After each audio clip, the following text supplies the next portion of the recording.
What's up, Facebook, YouTube, everybody in between? Favorite YouTuber in the whole wide world out here doing P71 type of stuff. Now, what I'm fixing to do, I'm going to show y'all how to build a bench tester out of two 6-volt batteries that you can find at Dollar General for like $3 a piece. All right. Now, the bench tester I had was actually the Try Me kit that came out of some LEDs that I bought to put on old boy here. And it's actually a pretty simple design. Just a bunch of batteries put together, little button cell batteries, and put them all together and they make 12 volts. And you mash the button while it's in the package in the store and it goes blinkety blink. Now, thing is, there ain't a whole lot of capacity in these. And I was using them for a couple of different projects and they seem to die pretty quick. But, oh, if I can get it open, I'll show you. Ow, damn it. Bruh, sucker. I stuck that probe in my damn finger, but it'd be all right. Damn, there we go. There we go. Now, 2, 4, 6, 8, 10, 12, 14, 16, about 18 of these suckers in there. I have no idea what the voltage is, but damn, I just broke it. Shit. Anyway, I got another one, so it'll be all right.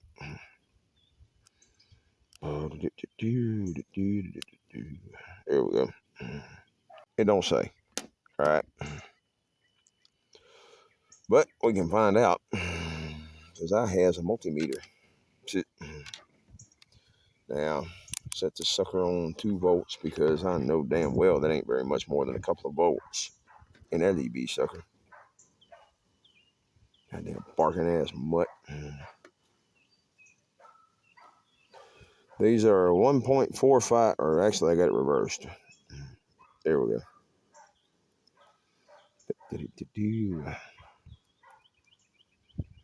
1.447, about 1.5 volts.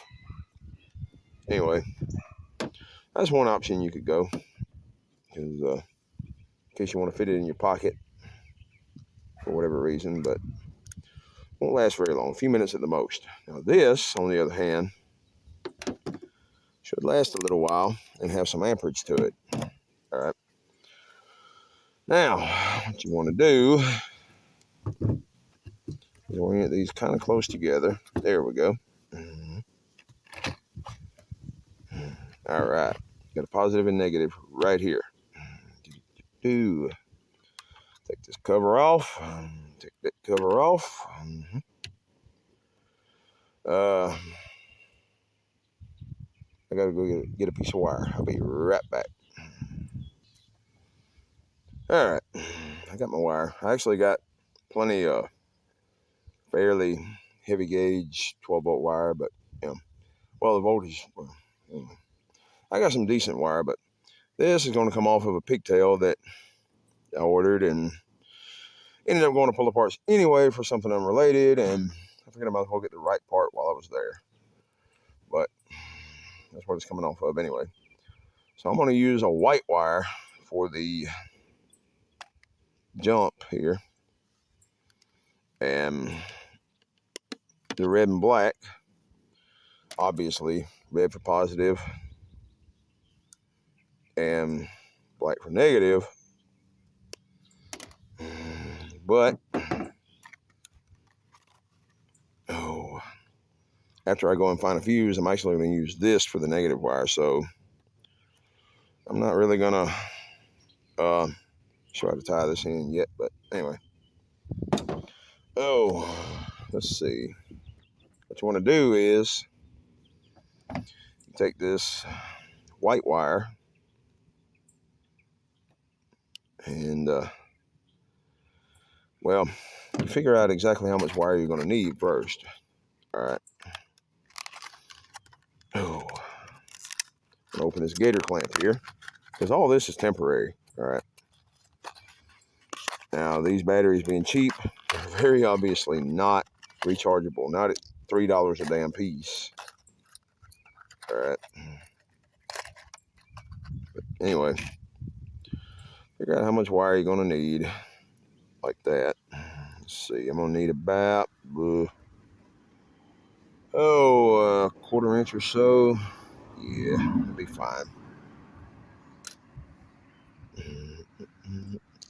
I have no idea what gauge this wire is, but it's heavy enough to pull a light, so you know. This was the parking turn signal pigtail. Ordered them off of eBay months ago and never used them because, like I said, I had to go to pull parts for something else anyway. But now I'm using them. Almost came back about a quarter to a half inch on each side, or each end anyway. Oh, matter.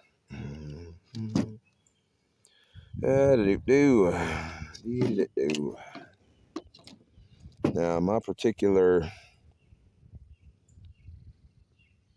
alligator clamps that I got at NAPA. Oh, what size are you supposed to be? Didn't say a gauge. Oh, just clamp it down till it's tight, I guess, then. Anyway, twist your end here.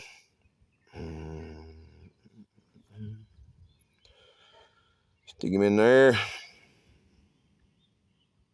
And this was meant for a heavier gauge wire, but it'll be all right.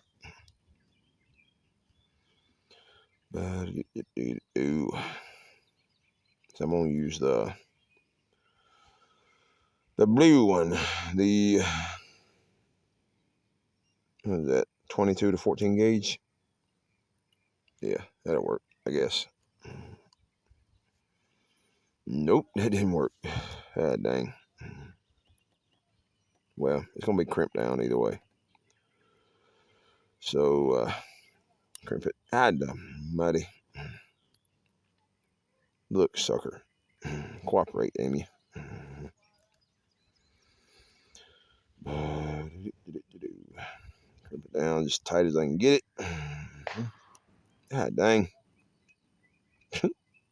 The Russians are landing. The Russians are landing. Shit. Oh, no. What the shit? Oh, all right. Try this again. I got the only alligator clamps they had available in town, so gotta deal with what I got. But they're a little big.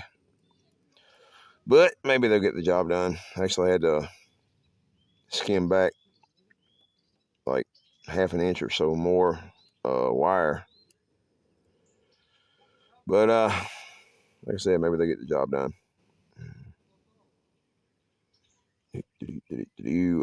Y'all don't mind my cousin in the background.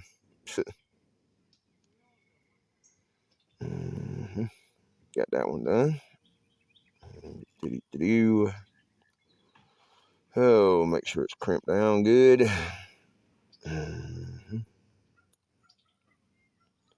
Because the last thing you want is a heavy draw on a loose connection. That's a good way to set shit on fire. Sit. Be still, sucker. Oh, get the pliers after it. Oh. Oh, boy.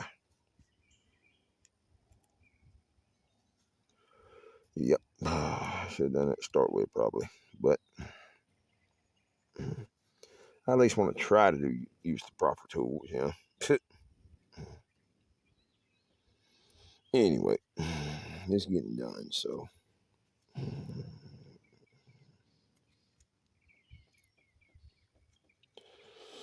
Oh, let's see.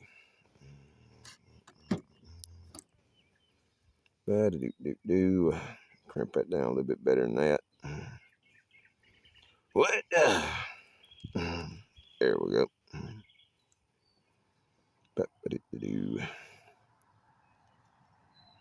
And crimping something you actually want to fold more than you do mash, so.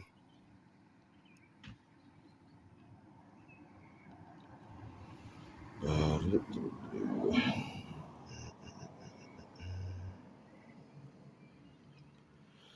just want to make sure it's connected really, really good.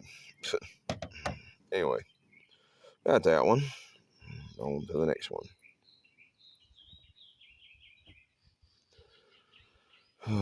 Fold this wire over about 3 times to make up the difference here. I should be able to get it in there. Just out of curiosity, yeah, I am working on the back of my other car. So, yeah. Because this is going in the car when I'm done.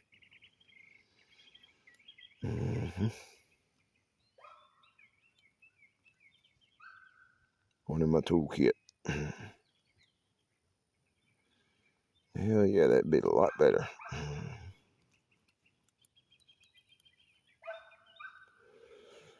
Oh, now if you get the proper gauge wire, which would probably be about 10 gauge or so, these should work. But I can't really call out a gauge because I don't know what you have. I don't know what you're doing. But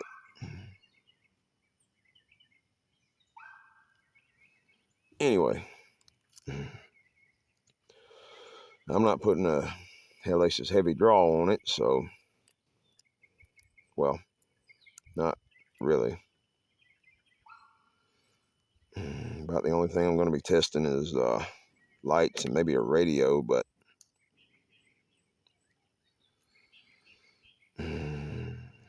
it's not going to be carrying very much voltage or amperage for very long at all, really.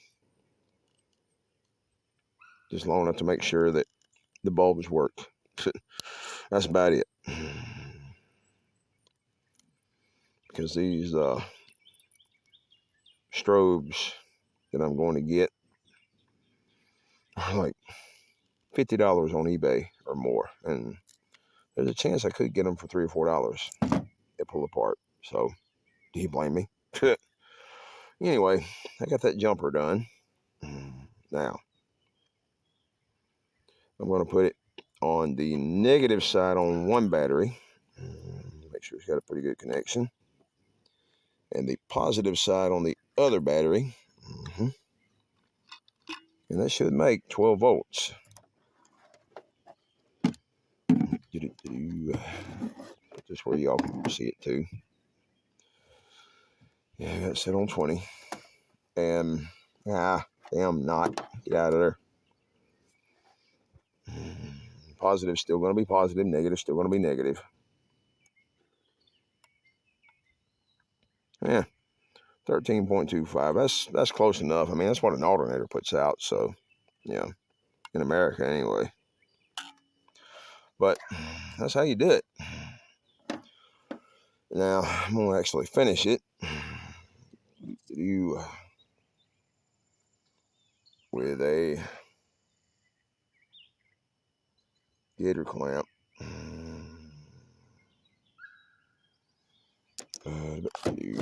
On this fuse outlet here. I started not to use, but I am. Just in case. Now, this is more than likely the proper gauge. All right. This is 14 gauge. So we'll see how that works out. Uh-oh. I ain't getting enough Gator clamps. Damn. Oh well. It'd be all right. Of course, nothing breaks after 5 o'clock, so parts store's closed now.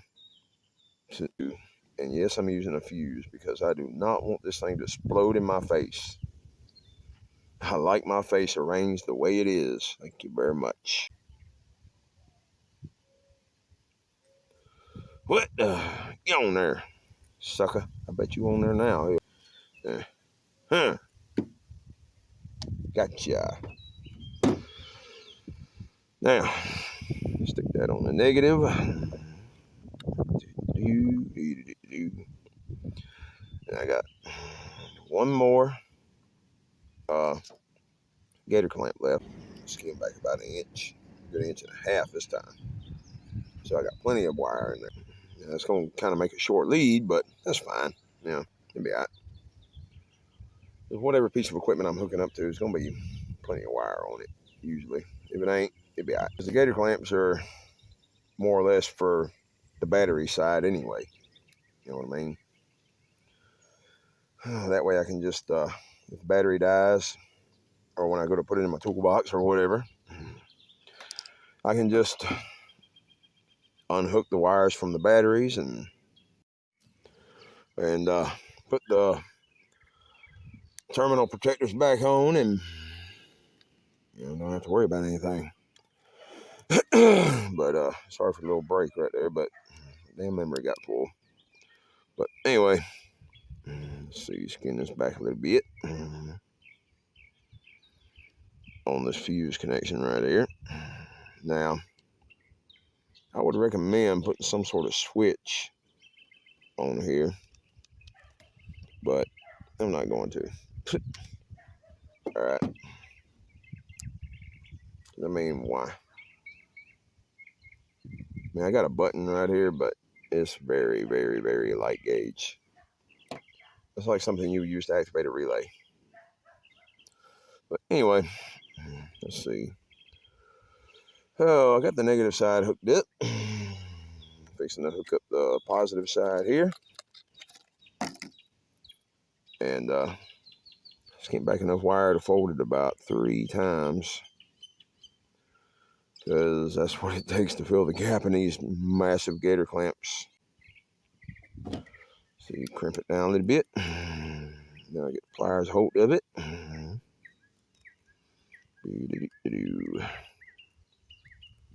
Gotcha. Get the pliers on it. Now, I know this ain't very proper, but it's an at-home job, so it gets the job done. Now, some other people would have soldered these connections to the battery, only being $3 or $4 a piece, but my plan is to dispose of the batteries and keep the Gator clamps.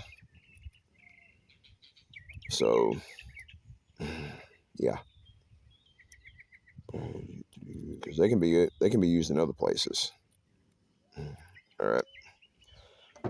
If I wanted to, I could tie the 2 ends together and use them on my multimeter. But I don't. So why would I? But anyway, skin that back a little bit. Just enough to tie on to, about a ½ inch or so. Ford Focus passing by in the background. You better focus on somebody else, buddy.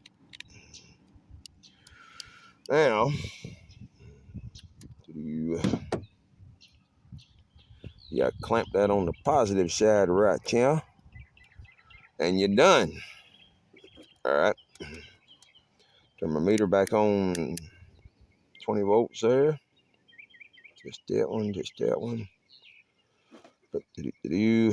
And obviously I'm getting 0 volts, stupid, because that's a fuse, but anyway. There we go, 13 1/4. All right.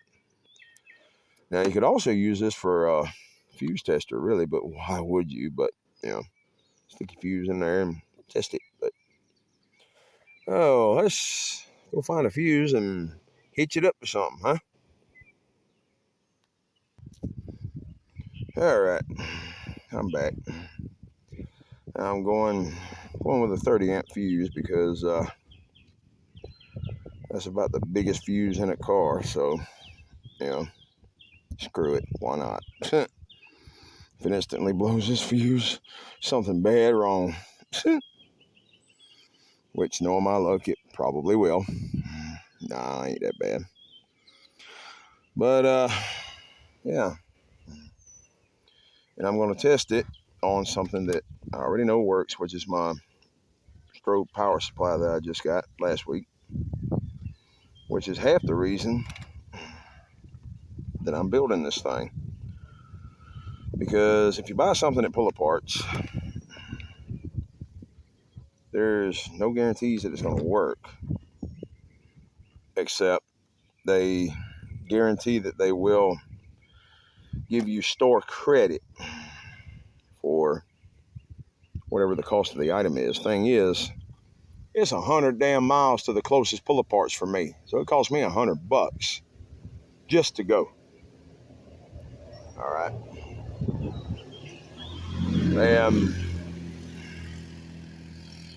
This is part of the reason I'm going. Is, God damn it, don't y'all know them things are illegal? To get another to get some more strobes anyway. All right, well, I wasn't going to at first, but I changed my mind. I'm actually going to include a button that came with one of the strobe packs, because I mean, I broke it a while ago and batteries are dead anyway, so screw it. All right, I got another one.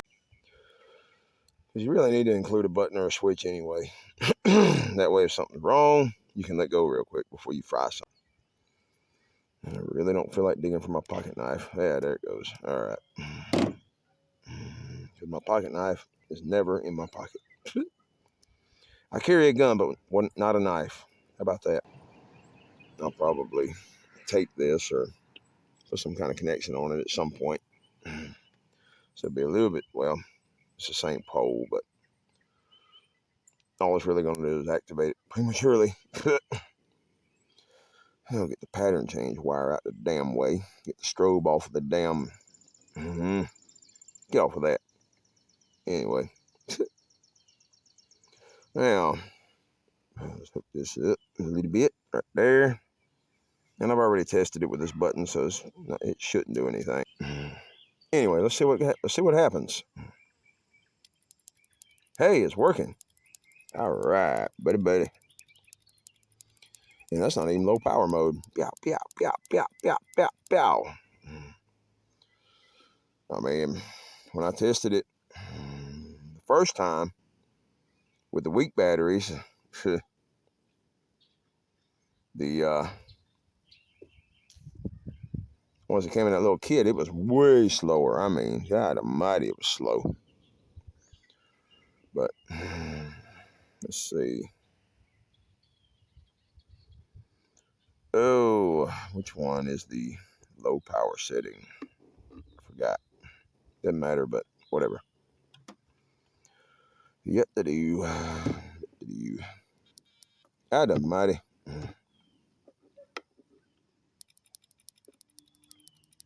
The blue one, apparently.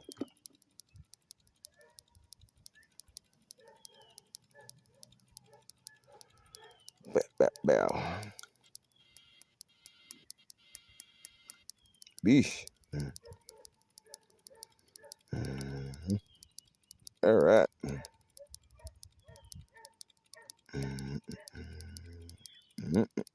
Anyway, it works. But that's how it works. Works pretty good. I mean. Anyway, that's how you do it. So, y'all have fun. Take it easy. And be safe.